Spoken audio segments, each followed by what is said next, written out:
Hello दोस्तों, स्वागत है आपका मेरे वीडियो में। मैं हूं अंश एसी टेक्नीशियन और मैं आपको एक जानकारी देने के लिए वीडियो बना रहा हूं। यार देखो, अभी गर्मी आने वाली है, अभी मार्च का एंड होने वाला है, तो एसी सर्विस करने का टाइम आ गया है। बहुत लोगों के मन में क्वेश्चन रहता है ना कि एसी की सर्विस कब करवानी चाहिए, कितनी बार करवानी चाहिए। तो भाई सबसे बड़ी पहली बात कि जैसे एक बाइक होती है ना, जितना चलाओगे उतना उसको सर्विस करवाना पड़ेगा। सेम वही प्रोसेस होता है, आप जितना एसी चलाओगे उतना बार आपको सर्विस करवाना ही करवाना है। मोस्टली एक साल में 2 या 3 बार सर्विस लोग करवाते हैं। और जब नए-नए एसी लगता है ना भाई, तो कंपनी वाले ड्राई सर्विस करते हैं, फिर वाले एक बार वाटर से सर्विस कर देते हैं और लास्ट में जेट पंप वाला सर्विस होता है। रही ये बात कि जब भी पुराना एसी हो जाता है उसकी सर्विस कब करवानी है, तो भाई पुराने एसी की सर्विस अभी जैसे गर्मी चालू होने वाला है, तो अभी एसी सर्विस करवा लो आप। और बीच में 2 या 3 महीने बाद सर्विस करवा लेना है एक सर्विस। होता ये ना है कि लोग एकदम एसी का फ़िल्टर एकदम गंदा पड़ जाता है, ऑयल कंडेंसर गंदा पड़ जाता है, तब भी सर्विस नहीं करवाते रहते लोग। वैसे ही चलाते रहेंगे, फिर टेक्नीशियन से कॉल करेंगे, बोलेंगे भाई एसी ठंडा नहीं करा, आके देख लो। टेक्नीशियन जाता है, बोलता है सर आपने एसी सर्विस करवाई नहीं है, सर्विस करवा लो। तब लोगों को समझ में आता है कि हाँ एसी सर्विस भी होती है, वरना किसी को पता भी नहीं होता है कि एसी सर्विस होती है या नहीं होती है। तो एसी सर्विस करवाना चाहिए यार आप लोगों को। और सर्विस भी 3 या 4 टाइप की भी होती है सर्विस। पहला होता है एक ड्राई सर्विस होता है जो ब्रश से किया जाता है, तो उतना ब्रश से उतना अच्छे से साफ़ नहीं होता है, बाहर का तो साफ़ हो जाएगा, अंदर का साफ़ नहीं होगा। और दूसरी सर्विस होती है ड्राई सर्विस। ड्राई सर्विस नहीं, वाटर वाला सर्विस, जो कि हम लोग जेट पंप से करते हैं। मैं तो जेट पंप से ही सर्विस करता हूँ, किसी का आज तक ट्राई किया ही नहीं। मतलब क्या फ़ायदा है ट्राई करने का, तो कंपनी वाले करते हैं, गारंटी में रहता है तो कंपनी वाले कर देते हैं, हम लोग नहीं करते भाई। जेट पंप से ये फ़ायदा होता है आपका कि अंदर भी साफ़ हो जाएगा, बाहर भी अच्छे से साफ़ हो जाएगा, पूरा कूलर वूलर सब साफ़ हो जाएगा। और जैसे स्प्लिट एसी है आपका, तो इंडोर का भी सर्विस होगा और आउटडोर का भी सर्विस होगा। और एक होता है इंडोर को अच्छे से स्प्लिट एसी में इंडोर को अच्छे से खोल के एक एक पार्ट को अलग करके सर्विस होता है, आउटडोर का भी एक एक पार्ट खोल के अलग से सर्विस होता है। वो थोड़ा कॉस्टली होता है, तो बहुत कम ही लोग करवाते हैं।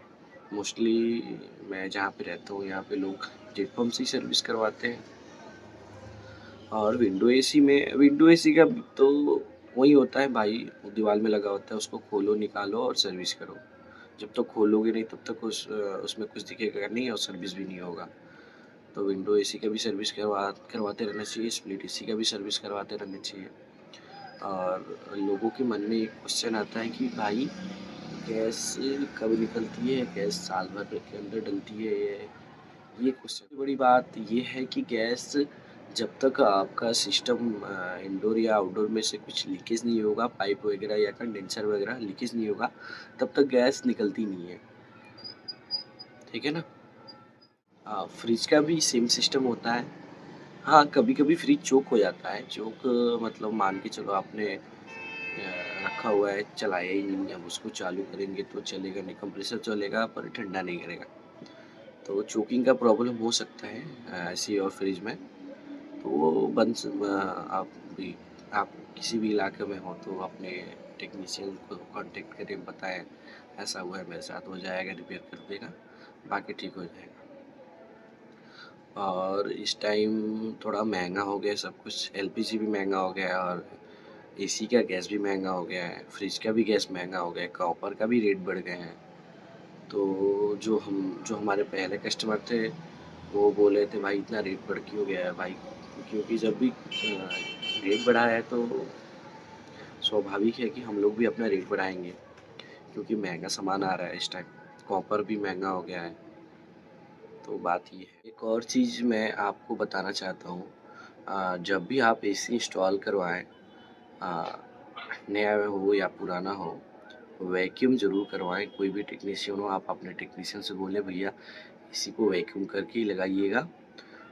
जब भी कोई भी टेक्नीशियन आपकी एसी में गैस भी चार्जिंग करता हो, तो उसे बोले प्रॉपर लीकेज अच्छे से चेक करे, लीकेज ढूँढे, लीकेज को बनाए।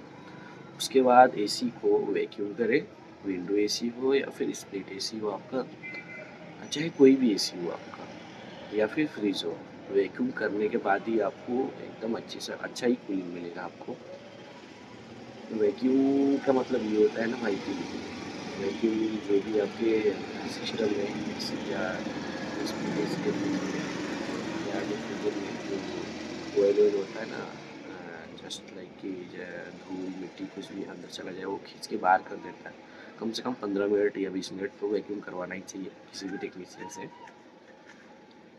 करने के बाद ही वैक्यूम करने के बाद ही सिस्टम में आप गैस डलवाना चाहिए।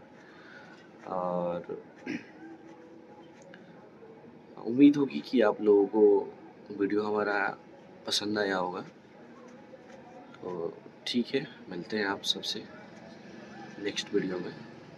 इसी तरह हमको सपोर्ट करिए, फॉलो करिए, लाइक करिए, शेयर करिए। मैं आपका एसी टेक्नीशियन। और मैं बता देना चाहता हूँ कि मेरी दुकान नवरत्नपुर पे है, नवरत्नपुर मेन रोड पे ही है। आप सिकंदरपुर की तरफ से आओगे तो 7 किलोमीटर और बेलका रोड की तरफ से आओगे तो 18 किलोमीटर पड़ेगा। बीच में ही है दुकान हमारी। तो अगर आप AC, fridge, washing machine, split AC मतलब किसी भी एसी का service, repairing, deep freezer, fridge का करवाना चाहते हैं तो संपर्क करें। नंबर नीचे दे दिया जाएगा, आपको कांटेक्ट कर सकते हैं। होम सर्विस उपलब्ध है। आप चाहें तो दुकान पे भी आ सकते हैं। स्पेयर पार्ट भी उपलब्ध है, आपको मिल जाएगा। गैस भी हो, copper pipe, LPG can, AC foam. एक चीज़ मैं आपको बताना भूल गया, एक एक कॉइल क्लीनर आता है एसी वाला। जब भी आप कभी बहुत लोग होते हैं कि बहुत टाइम बाद सर्विस करवाते हैं तो अंदर एकदम डस्ट चिपक जाता है। बहुत लोग होते हैं कि अगरबत्ती रूम में जला देते हैं तो एसी में काला काला एकदम चिपक जाता है। तो एक एसी का कॉइल क्लीनर आता है, उसे अप्लाई ज़रूर करवाएं और उसके बाद सर्विस करवाएं जेट पंप से। एकदम आपका एसी बदबू भी नहीं आएगा और एसी का कॉइल भी साफ़ हो जाएगा, कूलिंग भी मस्त रहेगा। तो उम्मीद है कि आपको वीडियो पसंद आया होगा। मिलते हैं आप सभी से अगले वीडियो में। तब तक के लिए जय हिंद।